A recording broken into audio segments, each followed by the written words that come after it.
Baik, kita melanjutkan pembahasan soal pedagogik. Ini sekarang kita sampailah di nomor 101.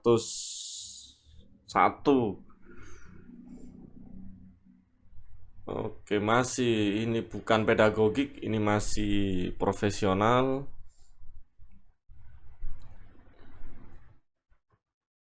Ini nih. Merinci aspek proses dan hasil yang penting untuk dinilai dalam pembelajaran fisika. Pada akhir pembelajaran melalui kerja kelompok, guru fisika memiliki kesempatan yang paling baik untuk menilai aspek.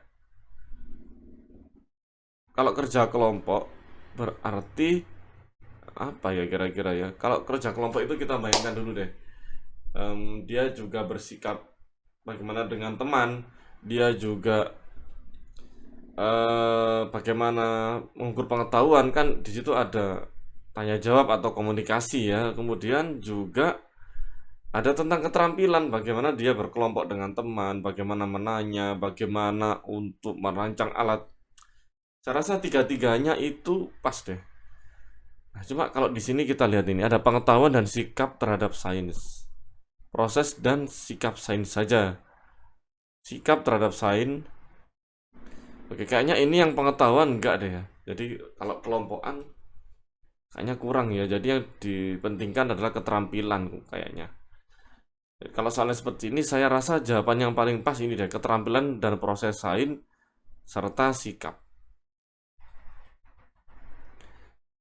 Oke, sikap, keterampilan, dan proses sains ya. Jadi proses sains itu bagaimana dia menemukan konsep terhadap apa yang dia amati, gitu, apa yang dia lakukan, proses sains. Nanti bisa dicek deh di keterampilan proses sains ya.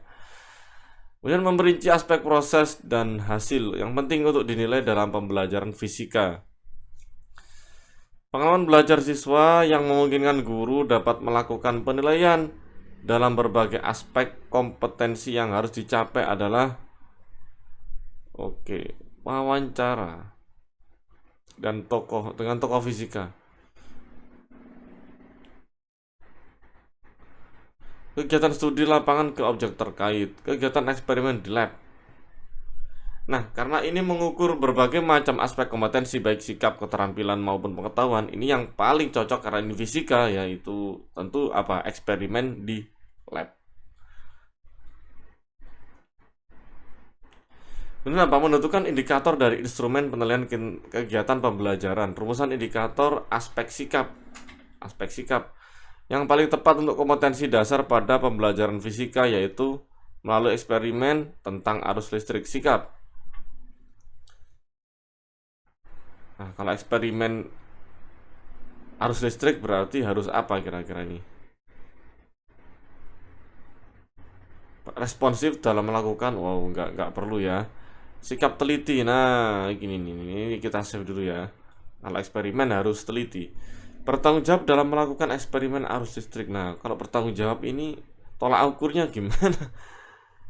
Menganalisis data hasil eksperimen dengan cermat. Menganalisis data ini tentu ini di kompetensi pengetahuan ya, ini di P.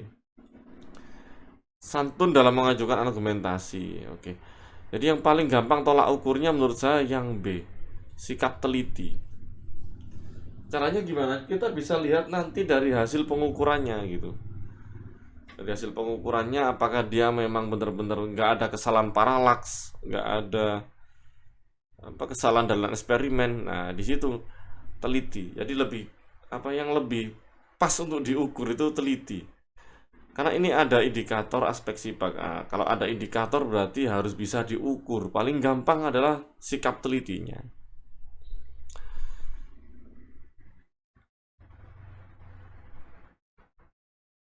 Oke, ini masih belum ya, ini masih pro. Untuk menyusun tes pemahaman yang dapat membantu guru mengetahui adanya kesalahan konsep, maka guru menyusun tes pilihan ganda maupun tes esai agar jawabannya dipilih memungkinkan ada indikasi kesalahan konsep. Agar jawaban yang dapat dipilih memungkinkan ada indikasi kesalahan konsep, maka ini harus apa, dikasih sebuah jebakan kayaknya ya. Divergen. Oke. Bentuk soal esai harus memodel jawaban yang divergen. Divergen menyebar. Divergen itu kayak gini misalkan. Menurut pendapatmu bagaimana konsep ini gitu. Jadi jawabannya bisa menyebar, bisa melebar, nggak mengerucut pada satu jawaban. Oke, kita lihat dulu yang lain. Dalam menjawab soal esai, siswa harus melakukan analisis terlebih dahulu. Oke, ada jawaban benar dan jawaban salah yang disusun mendekati nilai jawaban benar. Jawaban yang salah menunjukkan analisis menggunakan konsep yang salah. Jawaban siswa harus disertai alasan. Wow, sebentar ya. Oke, kita lihat bagaimana untuk memungkinkan ada indikasi kesalahan konsep.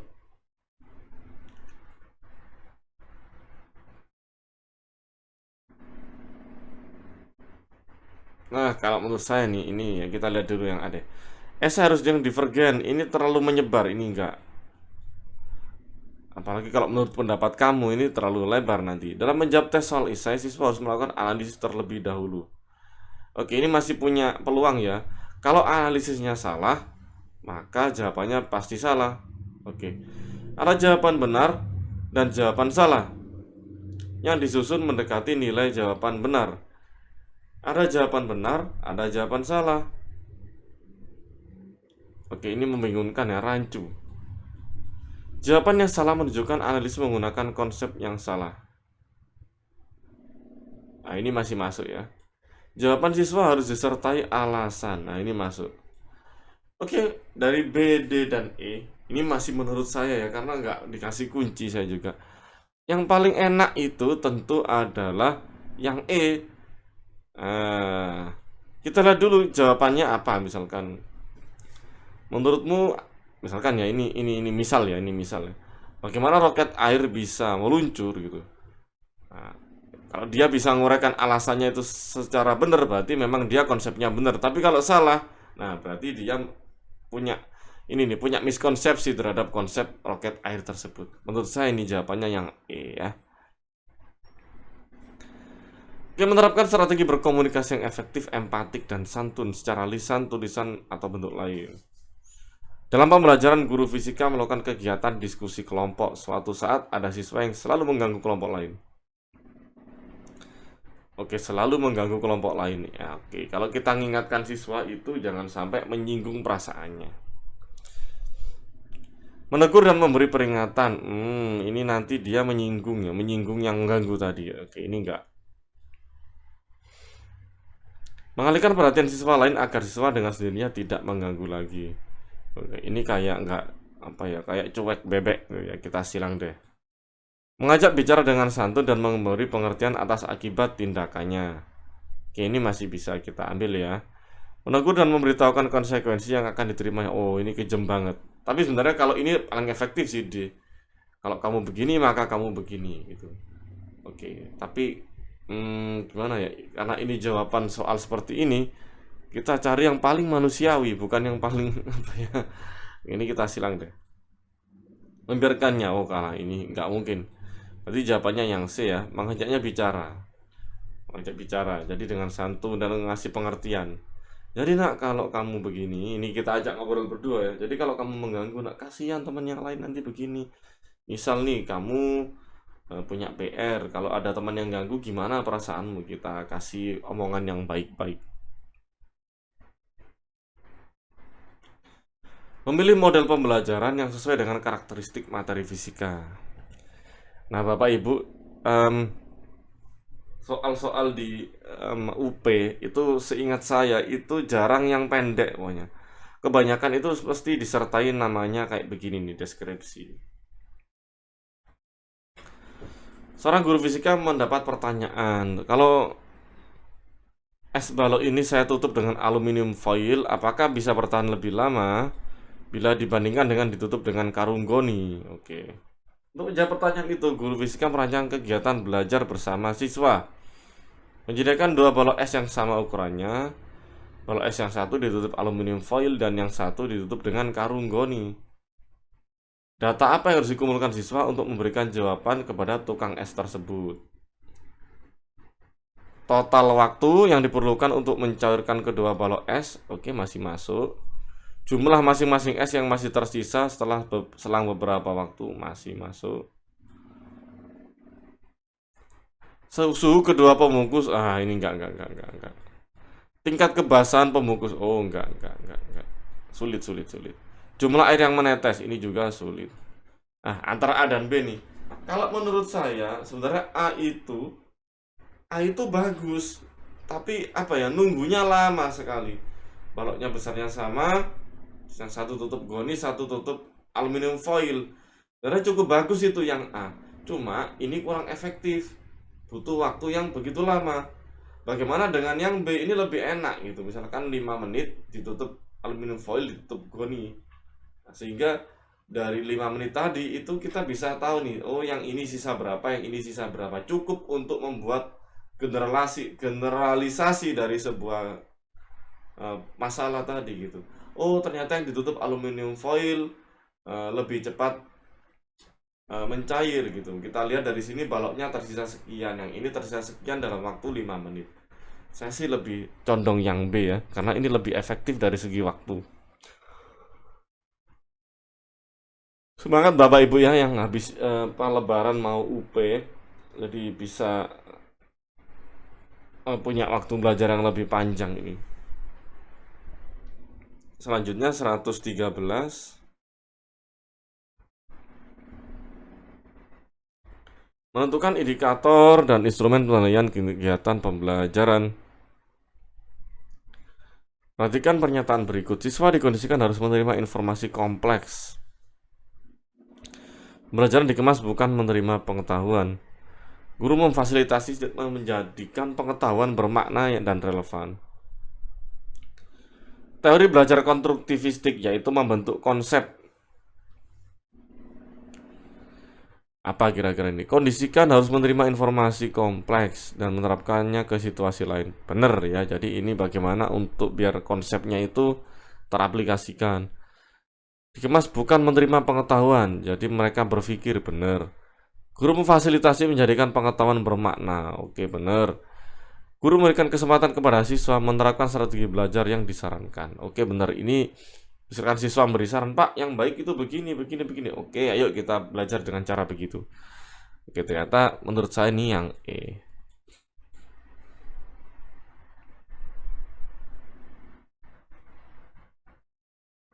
Menjelaskan prinsip-prinsip penilaian dan evaluasi proses dan hasil belajar sesuai dengan karakteristik mata pelajaran fisika. Seorang guru fisika sedang mengembangkan penilaian memungkinkan siswa dapat menilai kemampuan dirinya dalam bekerja ilmiah. Oke, bekerja ilmiah itu pasti keterampilan ya, berarti itu adalah kinerja. Oke, enggak, oke.